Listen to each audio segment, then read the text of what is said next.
मी तर तुपल्या प्रत्येक गोष्टीला पागल होऊन जातो.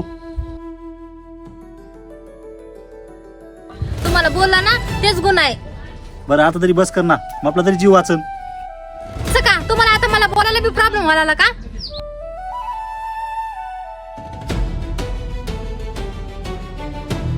अरे तू कमीत कमी बोल, पण माझं ऐक तरी.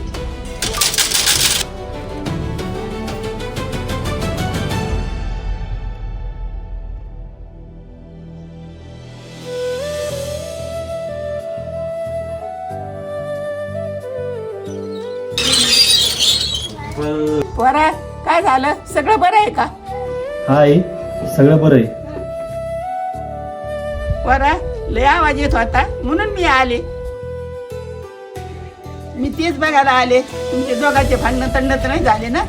नाही आई, ते आम्ही पिक्चरचं डायलॉग म्हणत होतो ते शूट करत होतो. बरं पोरा, मला आवाज ऐकूनच टेन्शन आलत.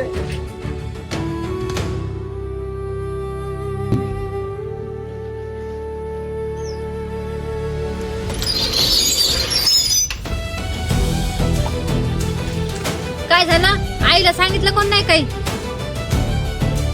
मला सांगायला आईला काही अडचण नव्हती. भांडणं तर आपल्या दोघांमध्ये झाले, मग आईला तिसऱ्याला कशाला सांगायचं? आपण दोघं तर कोणा येतच होतो. मला नाही वाटत तुला अपमानच्या एका गोष्टीमुळे होणार नाही म्हणून.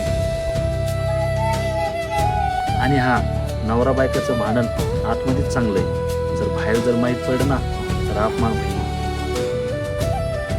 लोक आपल्या त्या गोष्टीला समजून घेणार नाही असतील. ठीक आहे, याच्यानंतरचे भांडणं आपण पाठीमागच्या रूम मध्येच करू, म्हणजे कोणी ऐकणारच नाही.